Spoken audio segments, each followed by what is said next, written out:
はい、こんにちは。宮尾健二です。今日はですね、CBR250R MC41 のですね、後期型の足つきを改善するということで、リアクッションリンクをですね、ローダウンリンクに取り替えていきたいと思います。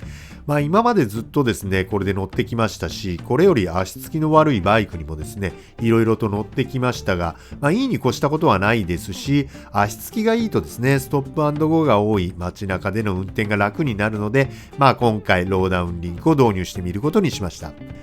そもそもこのバイクシート高は高くない方なんですけれども、足つきは体型によりますので、よかったら参考にしてみてください。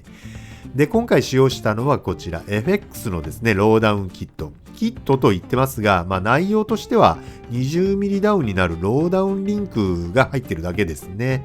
あとそれとショートスタンドになります。で、まず最初にですね、リアクッションリンクの取り替えをしていくんですが、手順はこちらになりますので、順番に進めていきたいと思います。で、まずはアンダーカウルを外します。サービスマニュアルによるとアンダーカウルを外すには、まずその上のミドルカウルを外すという手順になっているんですが、そうするととてもめんどくさいので、今回はアンダーカウルだけ外して作業を進めたいと思います。で、アンダーカウルは片側3本のボルトで止まっているんですが、ここの部分のボルトがですね、ミドルカウルがこんな風に覆いかぶさっているんですね。で、ちょっと見にくいですので拡大して露出も明るめにするとこんな感じなんですが、通常の六角では外せないんですね。なので頭がボール状になったこのようなですね、六角ボールレンチがあれば斜めからレンチを入れてボルトを回すことができるので、これがあればですね、ミドルカウルを外さずにアンダーカウルだけ外すことができます。斜めからボルトを回しますので、舐めないように気をつけながらボルトを緩めていき、最後ボルトをですね、落っことしてしまわないように注意しながら取り外します。反対側も同じようにボルトを3本外します。で、取り外したボルトがこちらになります。1本だけ形が違うので、戻すときにわからなくならないようにしましょう。アンダーカウルは左右分割することもできるんですが、今回はつなげたまま取り外しします。ボルトが取れたらですね、ミドルカウルのこの部分をちょっと手前に引きながら、アンダーカウルを引き抜いてですね、外していきます。割ってしまわないように力加減には気をつけながら進めましょう。で、反対側も同じように外していきます。ちなみに外した時にですね、傷がつかないように下に段ボールなどを敷いておいた方がいいですね。で、アンダーカウルが外せたら次はマフラーを取り外します。今回マフラーは純正ではなくモリワキーなんですけど、手順としては同じですね。ピリオンステップに固定しているボルトと液パイとのつなぎ目のバンドボルトを外してマフラーを取り外します。で、マフラーを取り外したんですけれども、リンクを交換するためにはですね、この2本のボルトを引き抜く必要があるんですが、これが結構長いボルトなので、このままでは液パイが邪魔で引き抜けません。ちなみにこの映像ではですね、ボルトが液パイの反対側から刺さっていて、液パイ側はナットになっているんですけれども、正しくは逆になりますので、これも今回正しい向きに直しておきたいと思います。で、このままでは液パイが邪魔なので、位置をずらせるように液パイを固定しているボルト類を緩めておきます。ずらすだけなので完全に取り外さなくて OK です。ではいよいよリアクッションを外します。まずナットを2箇所外してボルトを引き抜くんですが、なかなかがっちりと締まっている上にボルトとナットがそれぞれ車体の反対側にあってですね、力がかけにくいので、こんな風に長いメガネレンチと地面とで共回りしないように固定しながら外していきました。ちなみに締め付けるときはボルト側を固定してナット側で締めていくのが正しいと聞いたことがありますが、緩めるときもそうなんでしょうか。今回は反対になっちゃってますね。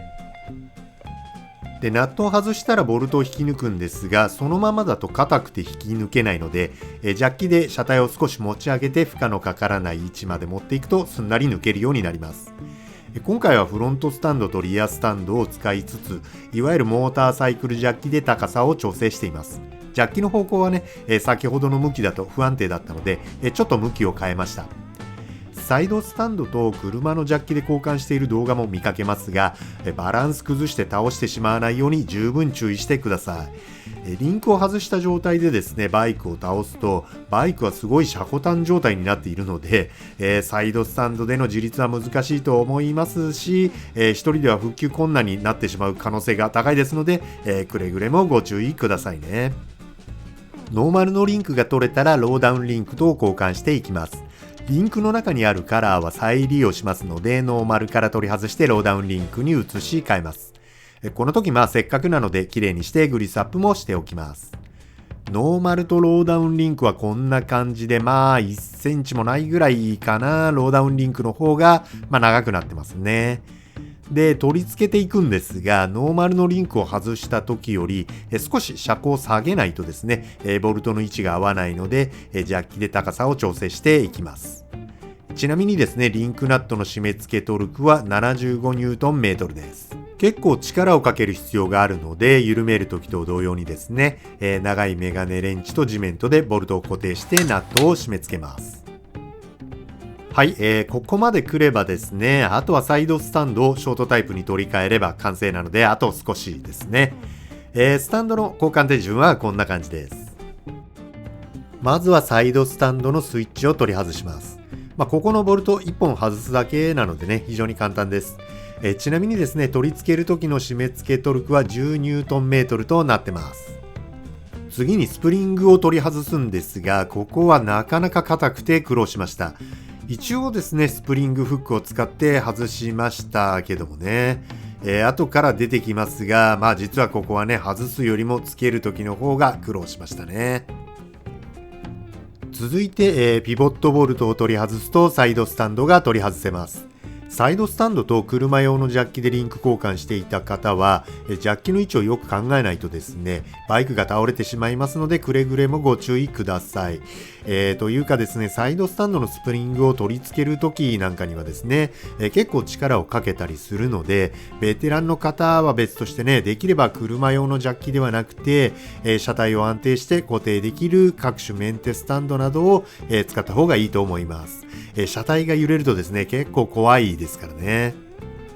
で、こちらがですね、ノーマルのサイドスタンドとショートサイドスタンドの比較です。だいたい2センチくらい短くなってますね。取り付けは先ほどと逆手順ですね。せっかくなのでね、取り外した部分の清掃とグリスアップもしておきます。で、ピボットボルトの取り付けなんですけれども、サービスマニュアルによるとですね、まずピボットボルトを10ニュートンメートルで締め付けて、次にピボットボルトを固定しながら裏側からロックナットを30ニュートンメートルで締め付けるという手順となってます。続いてスプリングの取り付けですが、これが硬くてなかなか取り付けられませんでした。一応スプリングフックも使っているんですが、小ぶりなものですし、力がかけづらい位置で、かつですね、あんまり力をかけると、バイクが倒れるんじゃないかという恐怖とでですね、なかなか取り付けられませんでした。しかも取り付けに夢中になっていたらいつの間にか録画が止まっていたので、取り付けの瞬間は撮れませんでしたが、それでもなんとかね、最後は取り付けることができました。最後にですね、サイドスタンドスイッチを取り付けて、これでスタンドの取り替えは終了です。ここまで来たらですね、あとは液パイのボルトを締め直してマフラーをつけてアンダーカウルを取り付けたら完成です。ちなみに液パイのジョイントナットは締め付けトルクが18ニュートンメートル、マフラーバンドのボルトは 22.5 ニュートンメートルです。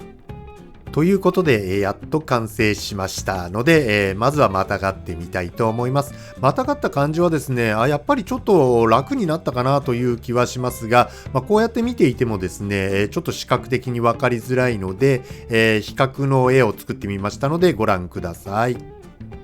こうして見てみるとですね、リア側が下がって、フロント側が起き上がっていて、で、フロントフォークも伸びているのがよくわかりますね。さらにですね、車体に色を塗って重ねてみます。こうして見るとやっぱりリアが下がって、シート高の方もしっかり下がっているのがよくわかります。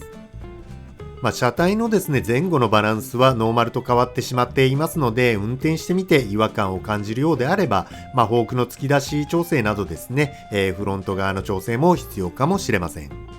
足つきについては一見あんまり変わらないように見えたんですが、こうしてちゃんと比べてみると確かに良くなってますし、体感的にも安心感が増した実感があります。ベタ足になったわけではないんですが、長時間運転するような時は疲れ方も変わってくると思いますね。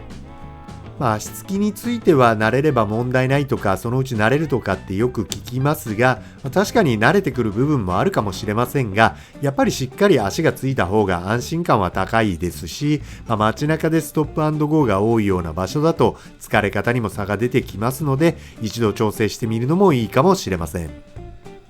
それでは本日は以上となります。ご視聴ありがとうございました。よろしければチャンネル登録とコメント、高評価もいただけると、今後の励みになりますので、ぜひお願いします。それではまた。